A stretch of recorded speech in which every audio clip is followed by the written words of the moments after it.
Upendranath Brahma soldier of humanity ward কোকৰাঝাৰী Bodofa cultural কমপ্লেক্সক পদ্মশ্ৰী আৰু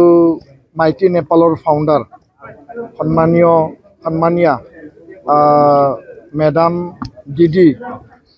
অনুৰাধা কৈৰালা ডাঙৰীয়ানীক আমি প্ৰদান কৰিলোঁ। তেওঁ নেপাল কাঠমাণ্ডুৰ স্থায়ী বাসিন্দা হয় আৰু ভাৰতবৰ্ষই তেওঁ যিহেতু ট্ৰাফিকিঙৰ ওপৰত কাম কৰিছে, চাইল্ড আৰু গাৰ্ল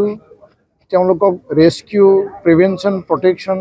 আৰু নতুন জীৱন দিয়াৰ কাৰণে তেওঁ যিহেতু কাম কৰিছে, যিবিলাক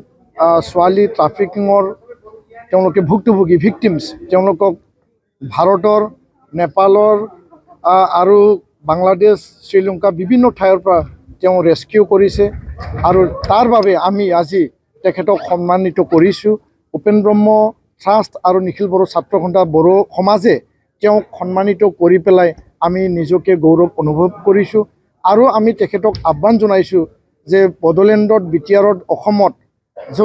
যোনটো পিছপৰা অঞ্চলত য'ত নেকি হিউমেন ট্ৰাফিকিং চলি আছে, নিখিল বড়ো ছাত্ৰ সন্থা তাৰ ওপৰত কাম কৰি আছোঁ, সেই অঞ্চলবিলাকত কাম কৰাত তেখেতে আমাক সহায় কৰিম বুলি আশ্বাস দিছে আৰু তেখেতে কি পদ্ধতিৰে, কি প্ৰক্ৰিয়াৰে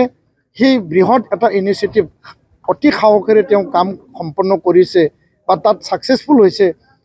সেই কামখিনি আমি নেপালত, কাঠমাণ্ডুত বা ইণ্ডো নেপাল বৰ্ডাৰিং এৰিয়াত যাই পেলাই আমি চাবৰ কাৰণে আমি তেওঁলোকৰ আলোচনা কৰিছোঁ আৰু ভৱিষ্যতে তেখেতে কৰা কামৰ প্ৰতি আমি যিখিনি অভিজ্ঞতা লৈ পেলাই আমাৰ অঞ্চলৰ কাৰণে আমি কাম কৰি যাম, সেই কথাকে মই কৈছোঁ। আৰু উপেন ব্ৰহ্ম ট্ৰাষ্ট আৰু এপছু আমি আজি নিজকে ধন্য মানিছোঁ যে মহান এগৰাকী যোদ্ধা, এগৰাকী ব্যক্তিক আমি সেই সন্মান দিব পৰা বা সন্মান আমি তেওঁক অৰ্পণ কৰিব পৰাৰ কাৰণে আমি নিজকে ধন্যবাদ মানিছোঁ। ধন্যবাদ।